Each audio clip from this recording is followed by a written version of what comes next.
Access denied.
Access granted.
Hello there. Well, you must be Adam Jensen. A keen observation. Mrs. Reed told me you might pay me a visit. And don't take this the wrong way, but you're kind of hard to miss. I'll try to take that as a compliment. She told me you might have information regarding Megan Reed's case and the attack on Seraph headquarters. Oh boy, what a mess. Total pissing match. We had the feds on our ass, orders from 3 different departments, and pressure from so many lobbyists it felt like being the scrawny new kid in a prison shower. It is a very high-profile case. Mrs. Reed said you thought some procedures were overlooked. You got that right. I mean, you know how it is. Mrs. Reed told me you used to be a cop. There's always cases where you see the lazy officers taking shortcuts. But this was different. Different how? Too much stuff got overlooked. People seemed way too eager to jump to conclusions, and every time I was remotely insistent, I got turned down by ranking officers. People wanted to bury this thing fast. That's never a good sign. Surely you have something more substantial than this. Yeah, well, that's where you come in. I got a couple of leads I could never fully investigate. I started poking around, but these government-type agents just gave me the creeps. I got scared. Months away from retirement, I didn't want to fuck things up. But you obviously have the means to get to the bottom of this. So what have you got? First off, there's a rumor that the order to close the investigation came from higher up, maybe even outside the local department. Anything like that would have passed through Captain Penn. There might be traces of this left on his office computer. Guess I'll have to pay a visit to the local precinct. Well, while you're there was an officer assigned to the case, Chet Wagner. He's not what you call a choir boy. And when he suddenly got brought on the case, I got suspicious. Somebody wanted him there. And I'm pretty sure he tampered with some of the evidence. You should talk to him. Find out what he knows. Okay, I'll have a little chat with Officer Wagner. You'll most likely find him in the lobby. He got retrograded from his conduct, and he takes depositions now. He won't budge easily, but I'm pretty sure you can find some dirt on him on his desktop.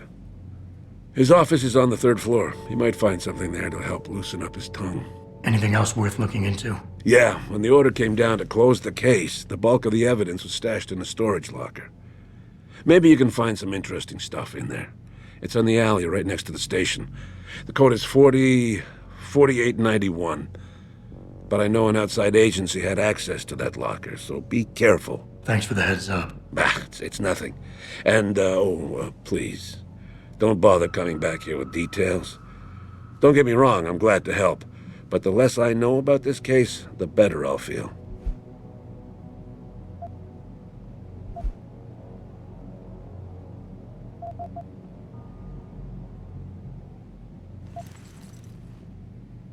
How did you get assigned to this case? I didn't push for it, if that's what you mean. To be honest, I didn't want to get involved. Why not? I was an honest cop, Jensen. I always tried to conduct myself in accordance with the law, with procedures, and what I believed was right. Not really the standard MO for a case like this. You said an outside agency may have tampered with a storage locker. What did you mean by that? Well, I've heard that government agents may have locked up some of the more sensitive evidence in a safe inside the locker. Come on, Chase. What are you not telling me? Damn it! Okay, listen. I snooped around that locker before and found the safe code. But I kinda got caught by one of those guys. He knows I know, Jensen. If I give you the code, they'll know I talked. Call me negative, but I can't think of a nice outcome to that. Why retire from the force only to become a security guard? I mean, it looks like you still love the work. I love the idea of being a cop. Ever since I was a kid, I wanted to join the force. But I just got fed up. It's not like I had imagined it. It's a job. Some people are good at it, while others just don't care. And it shows. This case, the Seraph case, it was just the last drop in a cup already full. That's all I need for now.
Welcome to LIM International, providing information, diagnoses, medical treatment, and outpatient care for anyone seeking to improve their quality of life. Would you say the police were overly violent? Overly violent? I don't know. The crowd was getting pretty hostile. But there was violence, right? The police did physically strike some of the protesters, right? Well, sort of. Hey, some people were shoving the police shields, and the cops had to shove back, but nobody... Will you be purchasing anything today?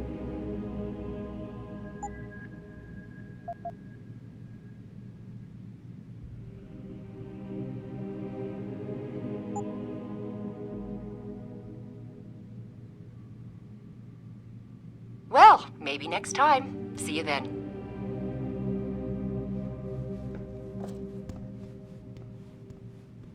Getting Augs is the way to go, man. How are you gonna defend yourself in today's world without Augs?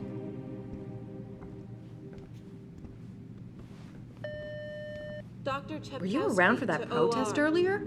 I wasn't sure I'd be able to get in here, and I'm overdue for my neuropazine.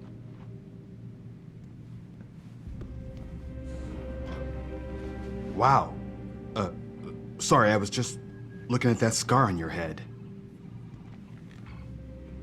I'm just getting a minor neuroprosthetic upgrade, but even so, it's stressful.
If you see any sign of Purity First agitators on the streets, please report it.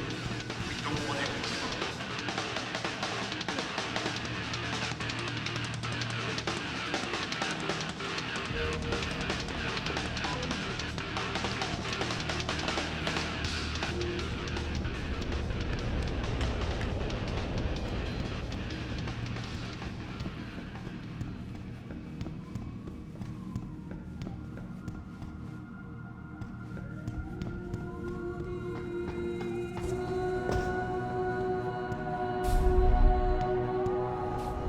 I love Detroit. There's no place like it. Keep that weapon holstered, sir. We've had enough action for one night.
All the media speculation surrounding that hostage situation in Detroit has just blown through the roof, thanks to the arrival of William Taggart, celebrity author and founder of the anti-augmentation organization Humanity Front.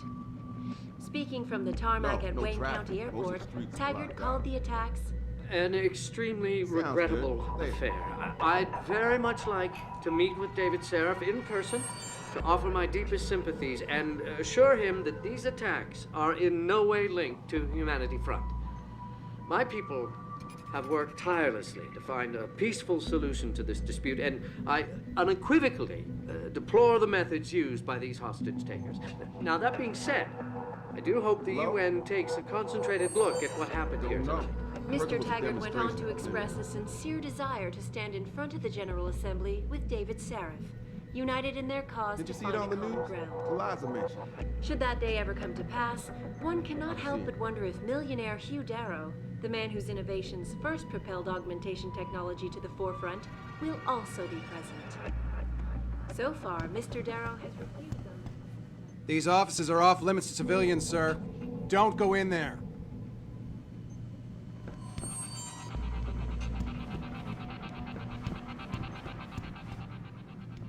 Back again to Detroit.